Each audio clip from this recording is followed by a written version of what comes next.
Sejak kecil aku disia-siakan ayah kandungku. Panjang ceritanya nih. Sekarang aku sudah dewasa yang diasuh ibu dan ayah tiri selalu bertanggung jawab. Bolehkah undangan pernikahanku tulis Aisyah putri Fulan bin Fulan nama ayah tiri? Tak boleh. Ud'uhum li abaihim, panggillah mereka atas nama ayah kandung mereka. Wa aqsatu indallah, itu lebih adil di sisi Allah. Masalah ayahmu buat apa kepadamu itu urusan dia sama Allah. Tapi bin tak boleh pakai bin ayah tiri, tak boleh pakai bin ayah angkat. Kalau gitu saya buat bin kardus aja Pak Ustaz, jangan. Tetap nama ayah kandung. Kalau nama ayah kandungnya tak tahu, bin Abdillah. Saya halangan, lalu di waktu asar mungkin sudah bersih, tapi untuk meyakinkan maka mandi wajib baru sehabis maghrib. Jadi sholat asarnya tertinggal. Bagaimana hukum sholat asarnya itu Pak Ustaz? Kalau sudah bersih langsung mandi langsung sholat. Bersih mandi langsung sholat. Bahwa setelah sholat nanti dia keluar lagi mandi lagi. Karena kalau begitu sholat asar dia tinggal. Man taraka sholata muta'ammidan, siapa yang meninggalkan sholat secara sengaja, faqad kafara jihara, kafirlah dia secara nyata. Banyak-banyak istighfar minta ampun kepada Allah. Akan datang, jangan diulang lagi. Kalau terus tak berhenti-berhenti Pak Ustaz sampai berapa lama? 15 hari. Batas maksimal haid 15 hari. Lebih dari 15 hari dia namanya istihadah, penyakit. Kalau kena darah istihadah, dia tetap wajib sholat, tetap wajib puasa, boleh berhubungan kelamin, maka dia berwudu setelah masuk waktu. Tak boleh wudu sebelum masuk waktu. Maghrib jam 6.15, tak boleh wudu jam 6 karena nanti menetes. Setelah masuk waktu jam 6.15, masuk kamar mandi, bersihkan, maaf cakap pakai pembalut, habis itu baru dia berwudu, habis itu dia sholat. Kalau menetes saat sholat itu ma'fuan, termaafkan. Nanti untuk isya ulang balik, bersihkan balik. Tak boleh wudu maghrib tadi bawa untuk ke isya. Laki-laki bisa juga mengalami itu, namanya bukan istihadah tapi sulusul baul. Sulusu rantai, baul kencing. Sulusul baul kencing berantai, tak putus-putus. Akibat keran lama tak diganti baru. Mohon doakan agar disembuhkan dari sakit kepala yang sudah dialami bertahun-tahun. Sakit kepala yang dialami bertahun-tahun caranya dua. Pertama, bekam. Pergi ke rumah sakit Zainab Basement, rumah sakit ibu dan anak. Ingat ibu, ingat anak, ingat Zainab.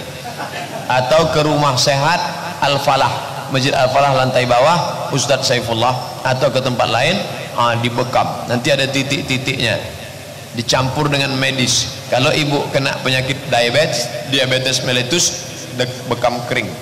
Saya pernah kena sakit kepala, katanya vertigo, berkunang-kunang, tak berhenti, bergelombang aja nampak. Bapak ibu nampaknya bergoyang aja, harus bekam. Berkat izin Allah hilang. Yang kedua, ruqyah. Kalau sudah bekam tak juga hilang, berarti diganggu jin, diganggu setan, maka di ruqyah. Ruqyah sendiri dibacakan ke air. Bacakan ke air, qul huwallah 3 kali, qul a'udzu falaq sekali, qul a'udzu binnas sekali, al-fatihah sekali, pangkal al-baqarah 5 ayat sekali, ayat kursi sekali, ujung al-baqarah 3 ayat dari lillahi mafis 7. Qul huwallah 3 kali, qul falaq sekali, qul binnas sekali, al-fatihah sekali, pangkal al-baqarah 5 ayat sekali, ayat kursi, ujung al-baqarah. Ruqyah sendiri, bacakan ke air, minum, bacakan ke tapak tangan, sapu ke muka, ke kepala, ke badan. Kemudian kalau tak juga berhenti, hubungi dokter, hubungi ruqyah, pergi ruqyah syar'iyah. Ustaz, saya ingin belajar bahasa Arab. Cari di UIN, namanya Dr. Aprijon Effendi, orang Rokan Hulu, doktor bahasa Arab. Mengigaunya pun bahasa Arab. Nah, kalau ambo mengigau masih bahasa kampung lagi. Ini bahasa Arab. Kaifa halu? Madza hadatsa ya akhi? Karena ketertarikan pada kitab-kitab Arab gundul, kitab kuning. Di mana saya bisa belajar Pak Ustaz? Tolong rekomendasikan tempatnya. Besok pergi ke UIN, datangi ketua jurusan bahasa Arab Dr. Aprijon Effendi, S1, S2, S3, dosen bahasa Arab dari Sudan. Bahasa Arab paling mantap di Sudan. Kalau mau bahasa Inggris, pergi ke Pare. Kawan saya pergi ke Pare, balik dari Pare lancar bahasa Jawa. Bahasa Inggrisnya lancar juga, karena di sana bahasa Jawa dan Inggris. Kampung Inggris. Apa hukum melaksanakan sholat berjamaah? Wajib. Mana dalilnya? Selesai sholat Nabi periksa, asyhadun fulan, asyhadun fulan, asyhadun fulan, asyhadun fulan. Wajib. Ustaz tadi tak berjamaah, terlambat, macet. Ustaz di mana? Di depan simpang Mall SKA. Bisa sholat maghrib tempat kami? Wallahu a'lam bishawab. Mana saya tahu, macet total, hujan, banjir. Kota Pekanbaru, kota berkuah. Apabila saya bermazhab Syafi'i, apakah boleh saya mengikuti mazhab yang lain dalam beribadah? Ikuti aja mazhab Syafi'i, lebih selamat. Tapi kalau tak bisa lagi, apa boleh buat? Apakah Ustadz 100% mazhab Syafi'i? Nah, dalam beberapa perkara saya kadang tidak. Contohnya waktu beli ini, aku beli ini dengan harga 2.500 tunai. Itu mazhab Syafi'i itu. Kalau tak mazhab Syafi'i, kasih duit, ambil barang. Saya waktu mau ke Islamic Center Rokan Hulu, singgah di tempat jual duku. Saya kasih duit, saya ambil. Apa kata amak yang menjual? Jual yo, boleh mak. Rupanya dia mazhab Syafi'i. Jual yo. Orang di kampung kita tu mazhab Syafi'i. Boleh. Ada akadnya. Sedangkan yang tadi namanya bil mu'atah. Ambil duit, kasih barang. Jadi kalau ada orang mengatakan saya 100% mazhab Syafi'i, tak juga. Apakah Arab Saudi keluar dari Ahlussunnah wal Jamaah? Karena saya lihat video di YouTube ada yang bilang Arab Saudi sudah keluar dari Aswaja karena mereka berakidah tauhid dibagi tiga. Tiga itu bukan akidah Aswaja. Tauhid asma was sifat, tauhid af'al, tauhid rububiyah, tauhid uluhiyah, tauhid asma was sifat. Ini ijtihad dari Imam Ibnu Taimiyah. Sedangkan Asy'ari sifat 20, wujud, qidam, baqa, mukhalafat. Itu ijtihad ulama. Dua-duanya sama-sama ijtihad. Kenapa kelompok ini mengatakan ini bukan Ahlussunnah? Karena kelompok ini mengejek dia saja yang Ahlussunnah. Itu dua orang saling ejek mengejek. Masuk kita kena juga. Oleh sebab itu maka saya memakai teori pakai sifat 20. Wujud, qidam, baqa, mukhalafatul hadis. Tapi kalau ada orang mengatakan apa yang pakai sifat 20 itu bukan Ahlussunnah, ente pun tak Ahlussunnah kalau begitu. Karena Ahlussunnah itu semua yang berdasarkan sunnah, maka dia Ahlussunnah wal Jamaah. Apa benar ada hadis yang bilang pasca Imam Mahdi memerangi Arab Saudi dulu baru pemimpin dunia dan memerangi pasukan Dajjal? Mana ada hadis cerita Arab Saudi? Arab Saudi baru muncul kan 1924. Arab Saudi itu diambil dari kata Su'ud. Su'ud nama orang, datuk-datuknya dari King Abdul Aziz. Yang raja sekarang ini Salman, menggantikan abangnya Abdullah, menggantikan abangnya Fahad, menggantikan abangnya Khalid, menggantikan abangnya Faisal, menggantikan abangnya Su'ud, menggantikan ayahnya King Abdul Aziz. Datuk-datuk Abdul Aziz ini ada namanya Su'ud. Maka dipakainya lah negara itu kerajaan Arab Saud. Orang barat payah nyebut Saud, apa namanya? Saudi Arabia.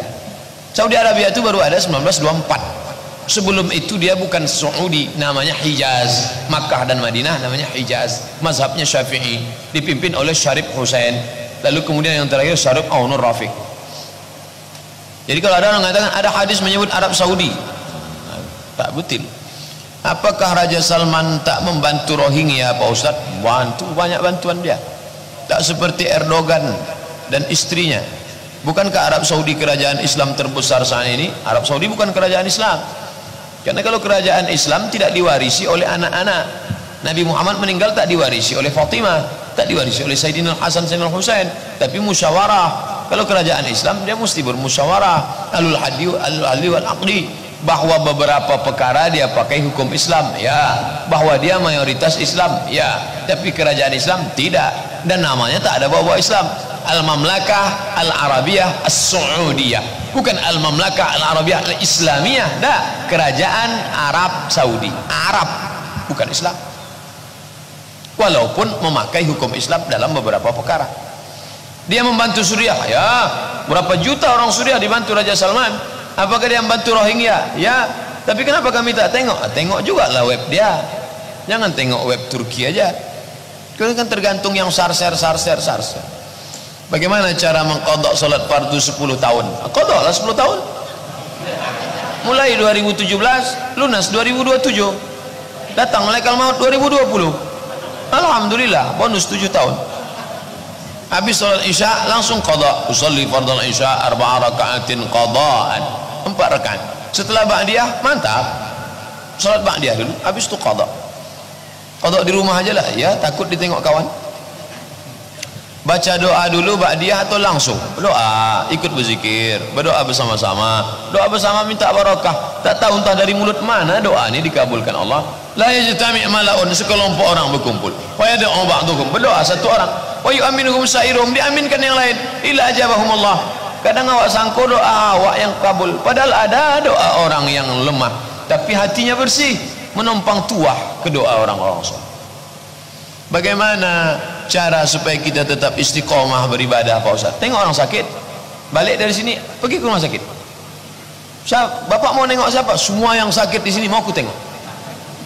Aku mau istiqomah menengok orang sakit, terbujur kaku sakit, orang tercerdas, orang terpintar, tapi tak bisa menolong. Nah, di situ datang takut kita pada Allah.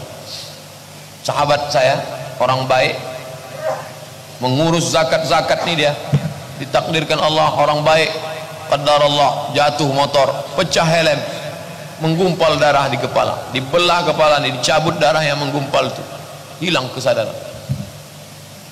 Menengok itu datang Abdul Somad, kau masih bisa ceramah, kau masih bisa berjalan, kau masih bisa bercakap, sampaikan lain. Ini kalau ada orang heran, Ustaz ceramah kenapa Ustaz? Selagi masih hidup, udah mati nanti berhenti. Sakit, tengok orang mati. Salah nampak orang mati, tengok kubur, tengok yang lain, sering-sering ziarah kubur. Nah, ini untuk mengingat mati. Perempuan katanya tak boleh ziarah kubur. Perempuan tak boleh ziarah kubur kalau untuk mempersedih-sedih diri. Anak sudah meninggal 10 tahun yang lalu, tiap hari ditengok untuk mempersedih diri, tak boleh. Tapi untuk ingat mati bagus. Ibu yang suka shopping, bapak bawa dia sering-sering ziarah biar ingat dia mati. Ustaz, alhamdulillah saya terlahir dari keluarga tak mampu. Saya sekarang sudah jadi orang tua dari anak-anak saya. Bolehkah saya kurban sedangkan saya belum diakikahkan orang tua saya? Boleh. Akikah bapak tanggung jawab ayah bapak dulu. Adapun kurban bapak tanggung jawab bapak terhadap diri bapak.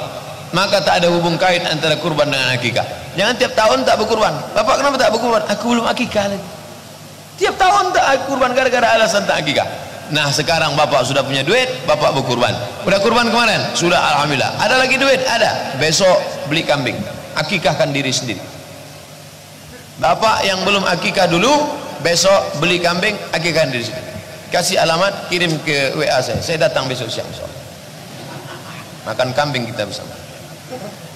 Tanya saja yang sudah 40-50 tahun, kalau mau akikah, akikah saja, jangan minta ayun pakai marhaban. Kalau 40 tahun minta ayun, minta cukur rambut pula, masuk rambut ke kelapa muda. Saya punya salah seorang datang ke rumahnya untuk minta maaf. Saya punya salah dengan orang, saya datang ke rumahnya minta maaf. Ini saya lakukan beberapa kali. Mantap, hatimu lembut saudaraku. Yang saya tanyakan, apakah amal ibadah saya diterima Allah yang selama ini belajar memperbaiki diri? Illa man taba, siapa yang bertobat, wa amana, beriman, wa amila amalan salihah, beramal soleh. Bagaimana balasan Allah? Yubaddilullahu sayyiatihim hasanat, diganti Allah segala yang buruk dulu menjadi baik. Bukan cuma dihapuskan Allah, kalau dihapus masih kosong, diganti Allah yang buruk-buruk dulu menjadi baik. Mudah-mudahan kita termasuk yang mendapat itu insyaallah. Amin ya rabbal alamin.